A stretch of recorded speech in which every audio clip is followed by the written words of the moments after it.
Well, so it is Easter. It is Easter today. Happy Easter.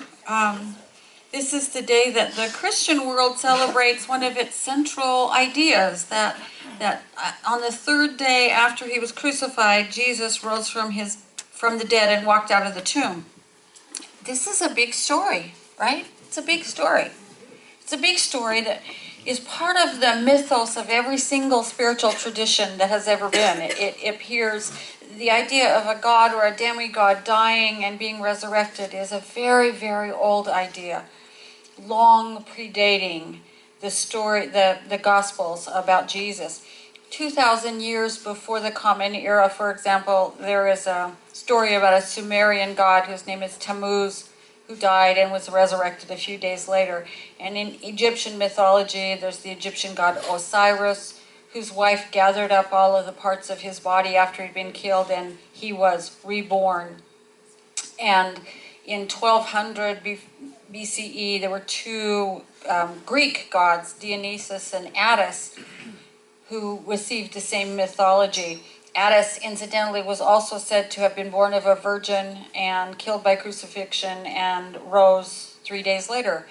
It's an old story, so powerful that Carl Jung said it was, the story of death and resurrection is part of our transpersonal symbolism that flows through the collective unconscious. So we all have this archetype of death and resurrection in us. It's a big story and it's very powerful, deeply embedded in our psyches.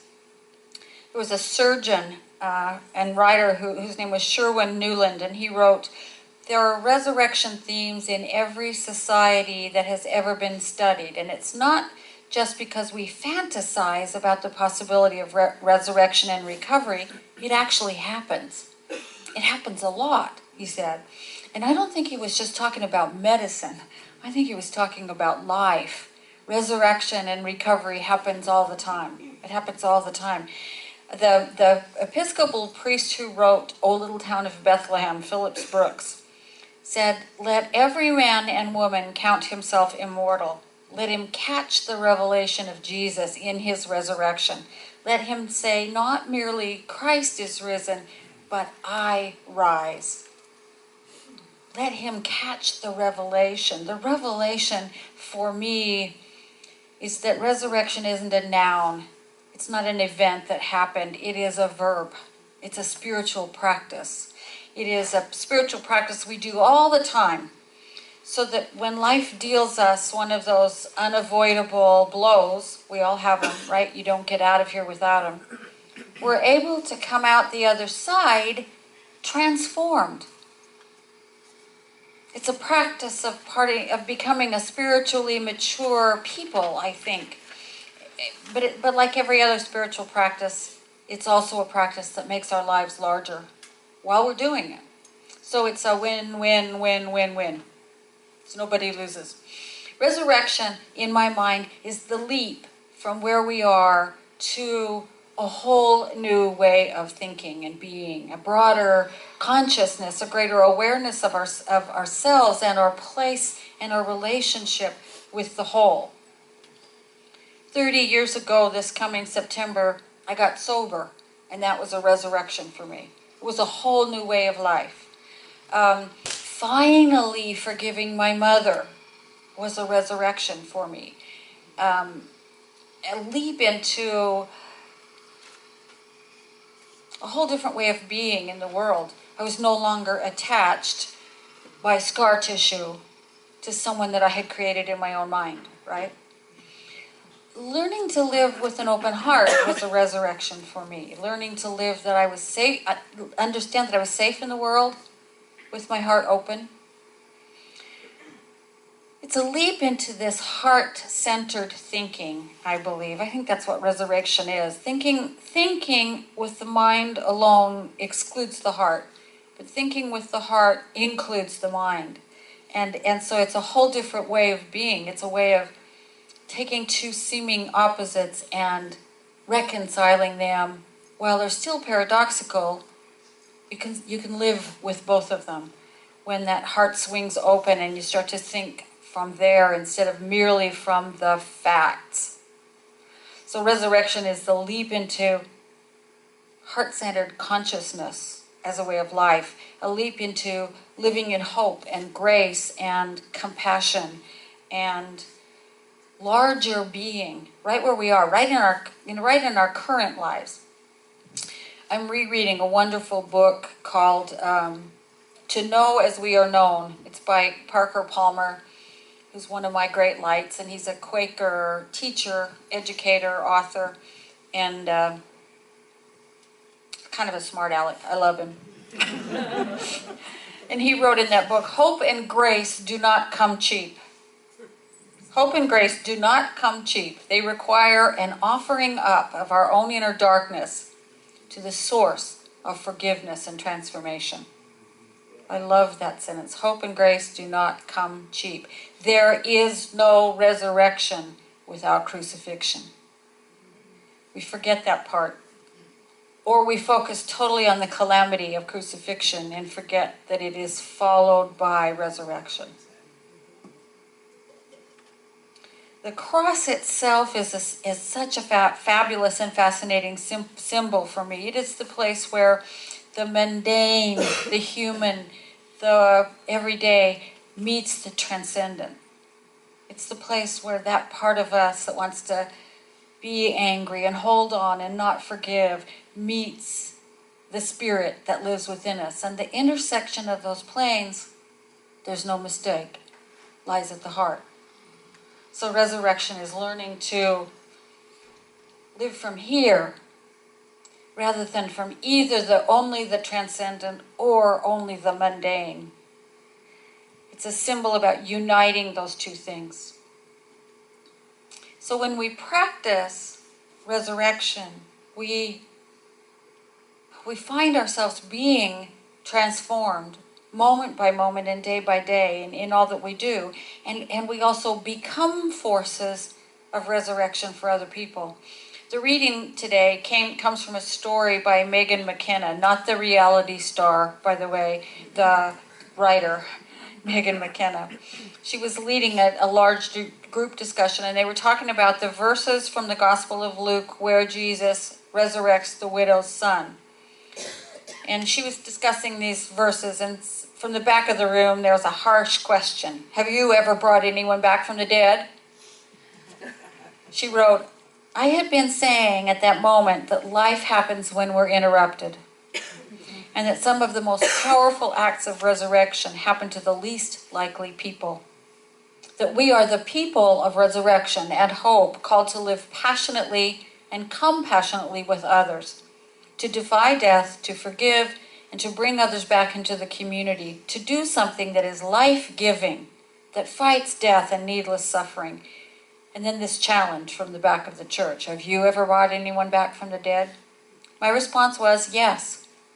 I went on to say, every time I bring hope into a situation, every time I bring joy that shatters despair, every time I forgive others and give them back dignity and the possibility of a future, every time I listen to others and affirm them in their lives, every time I speak the truth in public, every time I confront injustice, yes, I bring people back from the dead. When we practice resurrection, we become bringers of hope and life and grace, and we purchase that hope and life and grace by offering up our own darkness to the creative spirit that goes by all these different names. I call it God, the God that lives within each one of us. Spirit, the creator, the source of transformation. Offering it up, trusting that we will be transformed. And all too often, especially maybe here, or we talk a lot about focusing on the positive and turning away from the negative, not giving energy to the negative, we try to force ourselves to live from the heart by ignoring the darkness within us, by ignoring our hidden inabilities to get over our own stuff, to allow what is in the shadow to become conscious so that we can deal with it. And ignoring it doesn't really work, I have found. What works is to embrace it, all of it, and offer it up to be transformed, knowing that it will be. Knowing that it will be. What Parker Palmer was talking about is offering all the stuckness, all the I don't want tos, all the darkness, all the fear, up to the source of life, up to the life force of the universe, the one that never makes us beg for forgiveness, but only waits for us to become willing to be forgiven. The source that never zaps us with transformation, but instantly transforms us once we become willing. So how do you know what to offer up? Well, this is the practice, figuring out what to offer up. Some of its characteristic attributes are these, and I've done a quick list of these. If you want a copy of it, it's over on the Welcome Center. The first one is paying attention, being present, giving your full attention to what you're doing and who you're with. And when we do that, you start to notice that life is constantly being renewed wherever you look. I don't know, I was standing in the bathroom this morning listening to the birds singing outside and remembering all the notes that I hadn't heard since last year at this time. Life is constantly renewing itself. And, you know, the robins are out doing their little game where they try and go like this so that you won't bother their nest, which means there's babies in there. I love it. And pretty soon we'll start hearing them. Being present reminds us that the past is no more and the future isn't here yet, that this right now, right here, is the moment of transformation. This is the moment of transformation. This is the moment when new life is happening. This is the moment when we might be in resistance. This is the moment where we might find ourselves afraid to let go, to become something different, to be transformed. The next one is practicing compassion. Because whenever we act from compassion, we are opening heart and mind, that mind-heart-soul complex, to the rest of the world, and we bring those beings who are suffering back into the land of the living, which is resurrection. It also gives us the time to notice where we might be resistant to being compassionate. I don't know about you, but I'm a list keeper. I'm a scorekeeper, right? Well, that person hasn't been very compassionate to me, so maybe I'll just be a little bit compassionate to them, right? That's one of the ways I resist transformation, is by keeping score. Praying for others. Praying for others is strong, strong, strong practice of resurrection. When you pray for others that you have trouble with, your darkness comes up ready to be transformed. But you're also lifting them back into life. Enthusiasm and enjoyment, that is the mark of a life bringer, loving life, laughing and singing and relishing life. That is great forgiveness, great resurrection practice. Because life is amazingly enjoyable when we let it be. Forgiving and forgiving and forgiving and forgiving. When we forgive others, what we're doing for ourselves, it isn't about them, of course, but what we're doing for ourselves is we're taking all of those feelings of unworthiness and not enoughness and not being or having enough, of taking for granted, feeling hopeless. We're taking all of those feelings and offering them up for transformation. Gratefulness. That's another way. We bring all of those feelings of unworthiness up, and they are transformed by our gratitude. Hopefulness. Bringing hope to someone who doesn't have any, who is in despair. Bringing healing to those who are in conflict by reminding them of hope is the act of resurrection in and of itself. All you have to do to bring hope and healing is to be open-hearted and non-anxious. It sounds so simple, but it took me a long time to figure that out. That if I didn't close my heart to any party and I didn't get anxious about anybody's position, I was the source of healing and hope. It was amazing. Imagining and dreaming and envisioning. When we let our imaginations go, when we open those gates of creativity, resurrection is what happens. We leap into a new way of living. Joyful living is the same way. When we bring joy to our lives and to the lives of those around us, we are seeding new ways of being all the time. Helping people who need help. People, feeding the hungry, standing up for the oppressed, doing anything to help restore the balance of nature. Those are very life-giving practices. And anything that we do in that regard invites resurrection. Kindness. We tenderize the world through our kindness so that we make way for resurrection to happen. Listening and being present are both ways we become aware of the resurrection that's happening all around us all the time. Finding meaning in your own experiences. Speaking the truth to power. You're sparking resurrection by the meaning you choose to assign to your own experiences. Bringing the body into this whole idea of resurrection by taking care of it. By nurturing our physical being that houses all that we are. Making peace. This is one that brings up a lot of resistance, I find. Making peace. It's more important to make peace than it is to hold on to conflict. But there's a part of us that says, hey, I'm righteous here. I'm going to hold on to this. I'm going to make that SOB pay, right? Every time we make peace, we allow ourselves and the one that is our enemy or our opponent to be resurrected. Reverence, in the way I mean irreverence, I mean awe. Taking time to be in awe of life. Because, wow, it's always happening. Life is always happening in beautiful and incredible and gorgeous, awe-inspiring ways. Whether it's the sunset or I love watching, my neighbor has those gorgeous smelling, I think they're Korean spice bushes.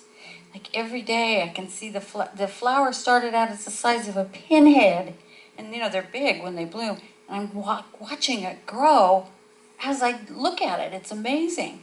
Little tiny things like that can inspire awe because it's all happening and it's all happening all the time and it's all perfect. It's all perfect. Awe can be so simple. Being silent. Find a place where you can regularly be silent for rejuvenation and so you can hear what wants to be offered up, what resistance there might be. Change. Resurrection is all about change. And many of us don't welcome change. We're not too graceful about change. We all want change, but we don't want to change. Right? When we can see what's resisting change, see in us what is resisting change, and offer it up, change goes a lot more smoothly. And I know you all know, because we all know, we can't fight it. Change is going to happen. We still try to fight it. We just make ourselves tired that way. Sharing wonder. Every time you kind of spark wonder in somebody else, wow, you know the two of you are on holy ground at that moment. Finally, remembering who you are. Accepting your identity as a being of spirit, an expression of God, and remembering your mission as a partner with that Holy One in the unfolding of the whole universe. It's happening through every one of us. We're partners in all of this. Remembering who we are is the embodiment of resurrection.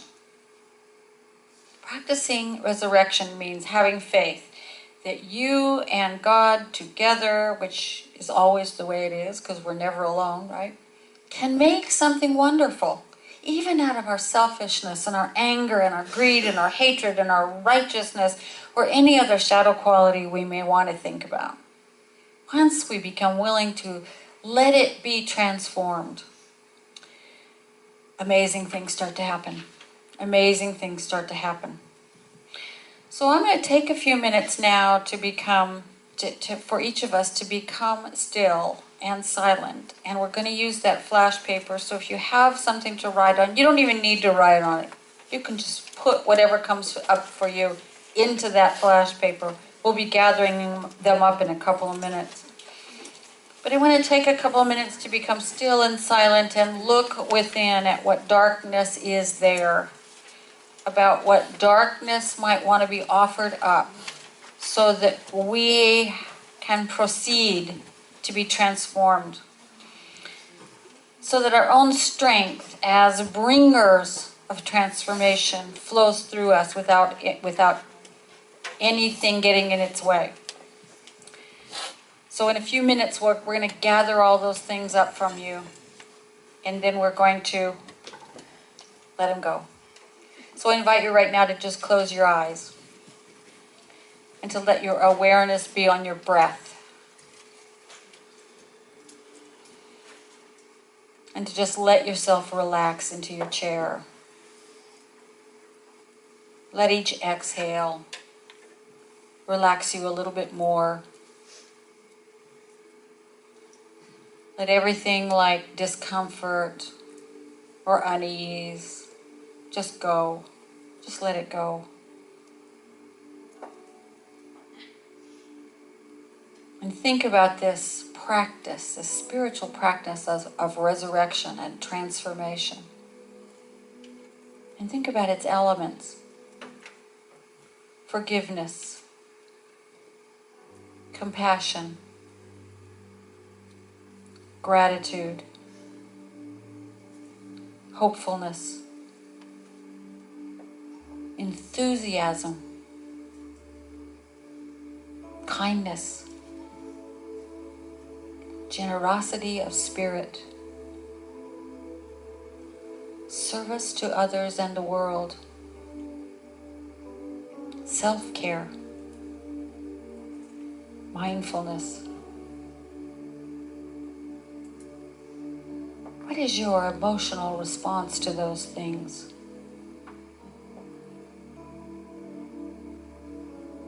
Does any one of them spark anxiety or fear?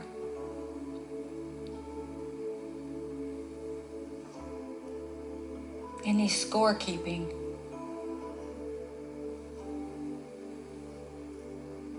Any expectation? If I'm kind to others, they'd best be kind to me. Or sarcasm? Nice guys finish last. Fear of seeming Pollyanna-ish. Any desire to hold on to any conflict whatsoever.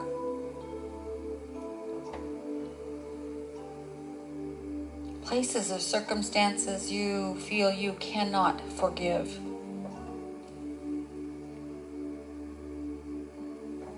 Perhaps you have a sense that being in awe is silly, or that change is difficult.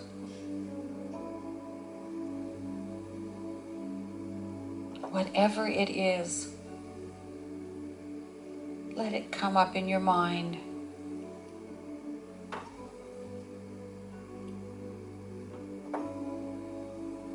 And whatever it is, you can either write it down or just put it into that little piece of paper.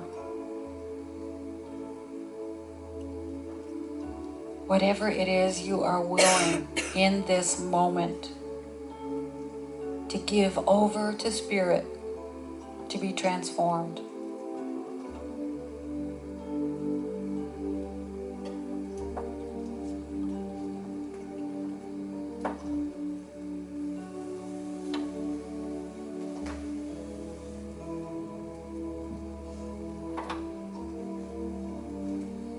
And just take another deep breath.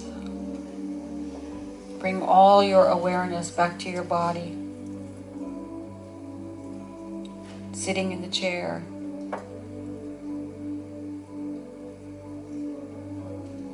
Know that your willingness to let this thing go, to surrender it, to give it over, is your signal to the universe that you say yes to transformation, to resurrection.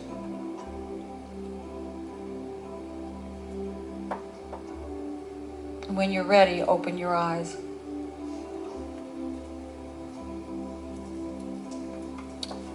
And these two beautiful people are going to walk around and collect all those little bits of paper that represent what you are ready to release and surrender and give over.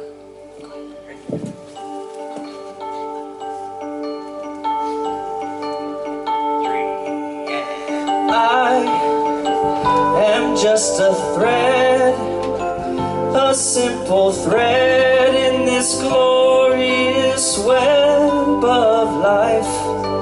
We are all just drops within a stream flowing towards an ocean of light.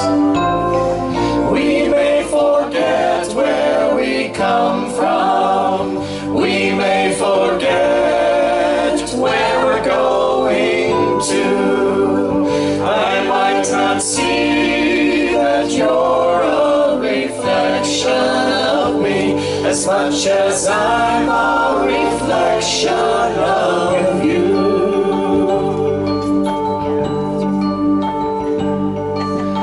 I am just a seed, a blessed seed with eternity unfolding in me, and I pray that as I grow, I will reveal the love that illuminates my soul, where I remember where I come from, when I remember where we're going to, then I will see that you're a reflection of me as much as I'm a reflection of you.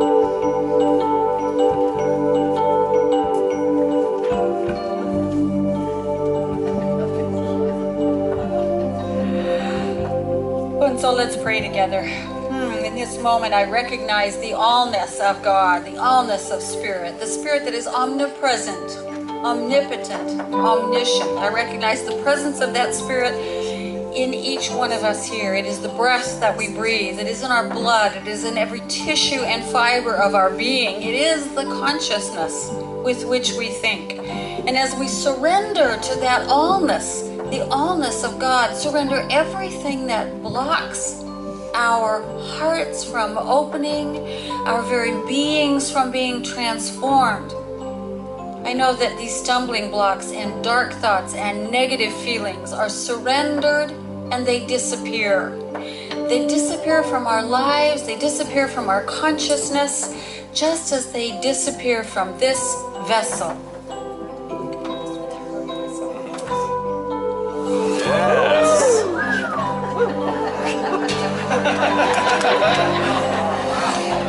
We are free. We are open. We say yes. Thank you, Spirit of Life, source of all that is, for